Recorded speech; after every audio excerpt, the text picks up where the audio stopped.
So first of all, as your host, I'm delighted to welcome you with Sameer's permission. I'm kind of saving my wisdom for the last session of this conference. But I do want to say that when you look at disruptive transitions, certainly in Delhi, the Raisina Dialogue has been very disruptive and very much of a transition.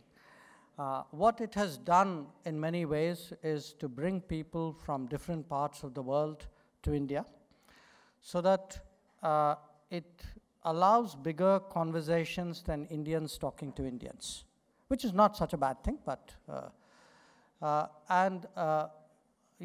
this is the third edition, and my own sense is that this broader conversation has actually been very helpful for sort of widening, broadening Indian minds as we look out at the world and take on greater responsibilities. Now, today I have the pleasure of introducing two speakers, one between now and your first course, and the second in the break between your second course and dessert. And the first speaker is Mr. Konstantin Kosachev. I met him when I went to Moscow. He was good enough to receive me. He's the head of the Foreign Affairs Committee of the in the Duma. And I found him very engaging, very frank, very with a lot of views and a lot, it was really a conversation you carried away with you. I thought today that the dinner would be would get off to a great start by listening to him, and he would be followed after the next course by Mr. Hans Dahlgren, who's the State Secretary in the Prime Minister's office dealing with EU and international affairs. Again, a person very steeped in international affairs, and these two contrasting perspectives would, after the inaugural address, set the tone for what would follow tomorrow. So with those words, may I request Mr. Kosachev to come on stage and address all of you. Thank you very much.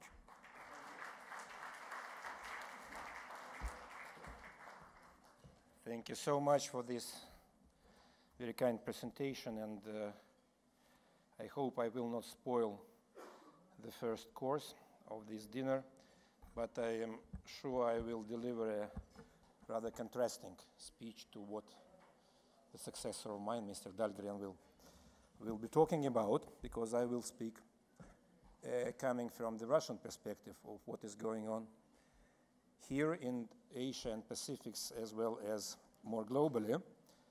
There is no big news about stating that the balance of forces in the international politics is constantly changing, but I believe that nowadays the world is in a stage of an unprecedented and extremely large scale transformation, and this transformation is really disruptive. For us in Russia, the events of the last 25 years are associated with the end of the Cold War, but also with disintegration of the collective system of our national security, which existed during the previous decades of the Soviet Union time.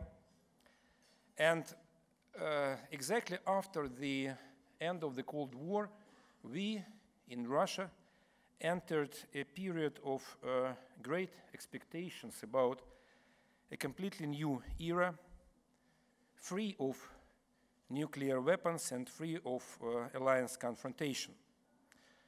And our country later on tried its best to follow the course of so-called new thinking for a new world, declared originally by Mikhail Gorbachev, but then somehow followed up by both Boris Yeltsin as well as by Mr. Vladimir Putin after entering into power. And we did make our best for almost 2 decades, including, among other things, strong commitment to obligations under every possible fundamental agreement in the field of security, control of armaments and disarmament. And definitely this is our commitment of today as well, but the last 2 decades or 25 centuries whatsoever, I would never call a success story. The fact is that in the West, the same period after the end of the Cold War was perceived in a completely different way, as the culmination of the centuries-old struggle for the sole leadership in the world. At first sight, concluded by an unconditional victory with the right to build up a unipolar security model.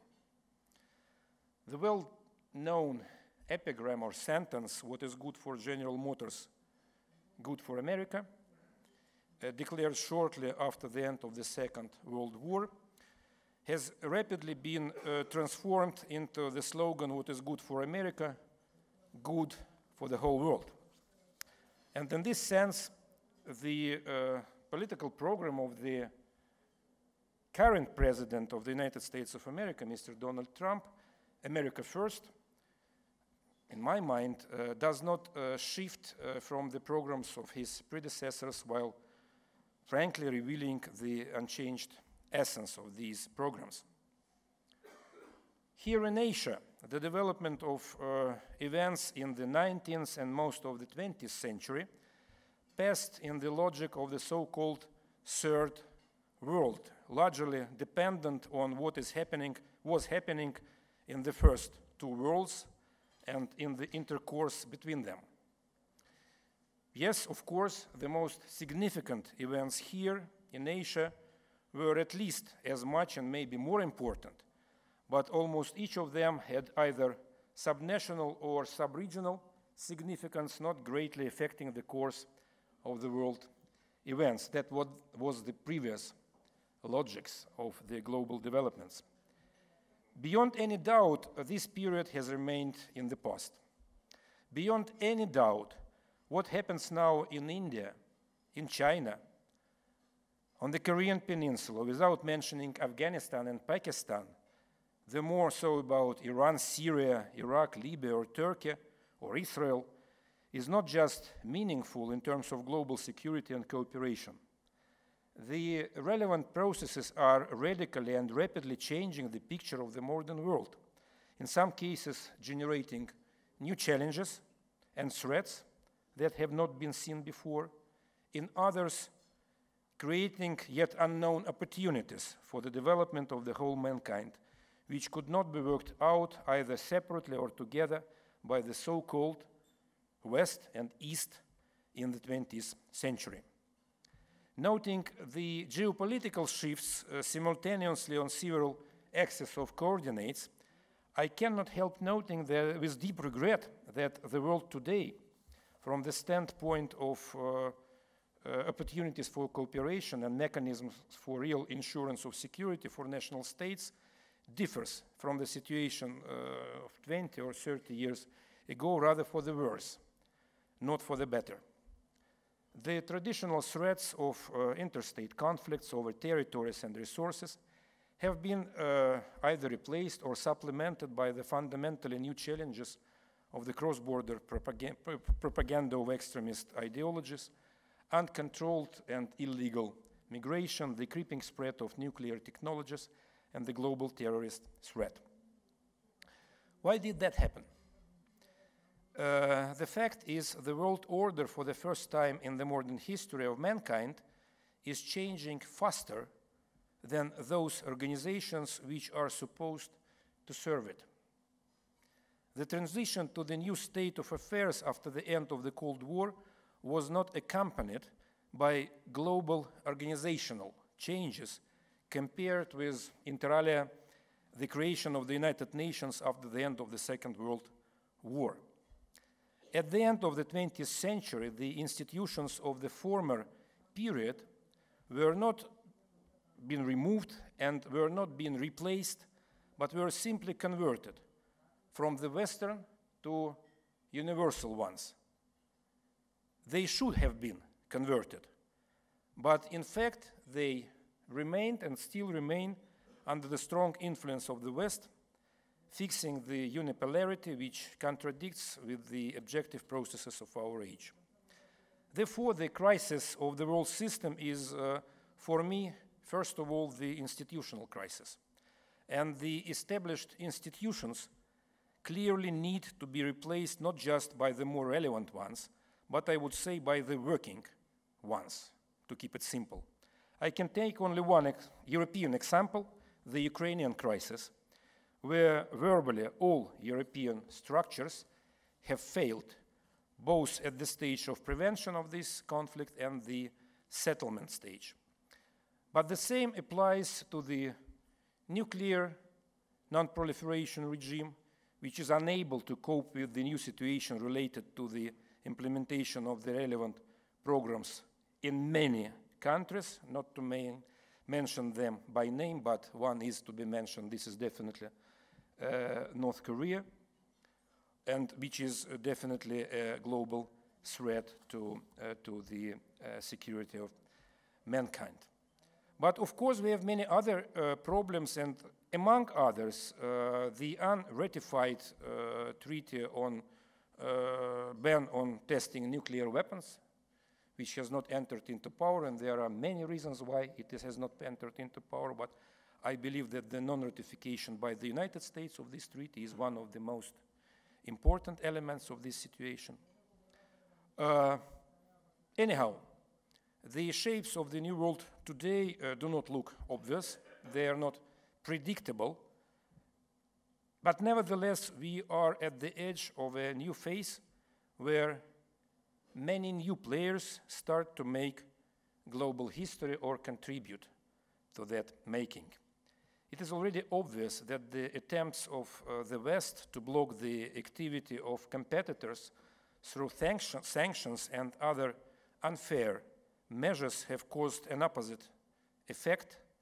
The genuinely independent and democratic structures, political, economic, including development banks, have become established. More and more countries began to switch to their own currencies and mutual settlements, and so on and so forth.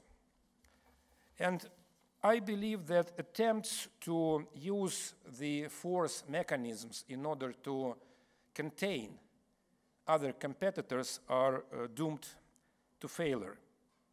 The political climate on our planet will definitely stay disrupted for a long time, but I believe that the major trend is that we are getting out of the bounds of the unipolarity, which had been imposed on our relations in many decades. At the end, we need to come to a different world, which will be the relations in this world should be guaranteed by the international law, which is of crucial importance, and of course providing better choice for each country, world where sovereign states will in reality, not just by declarations, make their decisions by themselves. And that's what is happening. We are witnessing the gradual displacement of the economic and political center of the world to this specific region. And I believe that the result of the 21st century will be written not in the Euro-Atlantic in the first hand, but here in the Asia-Pacific region. And this is why the new dialogue formats from the G20 to BRICS, from the Shanghai Cooperation Organization to long-proven format of APEC are so much welcomed. Last June, the President of Russia, Mr. Putin, launched an initiative to create a fundamentally new economic architecture in Eurasia, the large Eurasian Partnership, involving a wide range of states and integration associations. The establishment of a system of bilateral and multilateral trade arrangements is considered in Russia as the main instrument for the implementation of this initiative, and hopefully this initiative will be completed with a series of bilateral agreements, among them the agreement on a free trade zone between the Eurasian Economic Union and India, as we have already taken this decision to start that kind of negotiations. Big Eurasia is a large-scale and a long-term conceptual project aimed at the coming decades, probably not centuries, but definitely decades. Russia, India, other strategic partners here in Asia-Pacific region have to set ambitious goals that give the chance for each and every civilization, I would repeat it, to become a driver, self-sufficient driver for the global development, but working together. The new development of Asia makes it possible to transform this region from the space of former tough rivalry into a zone of cooperation and development that could become a center of the world development and attraction of financial resources, goods, and people. I believe that by the middle of the next decade, the world will be already completely different from the existing one, and I am absolutely sure that it would have been a huge mistake to ignore or underestimate the current processes which do take place here. And my final words would be that only by combining the efforts of all countries, we could listen to Mr. Netanyahu a little bit earlier on, and he was very much concentrated on a necessity to build up a kind of a community of democratic countries, and I do share this idea, but I believe that each and every country represented at this conference has a known idea about what is more or less democratic, and each and every country would consider itself as a democratic one. So for me, the success story would become a reality only if all countries of the region and more globally would combine their efforts to ensure the real stability in our common world. Thank you for your attention. Thank you.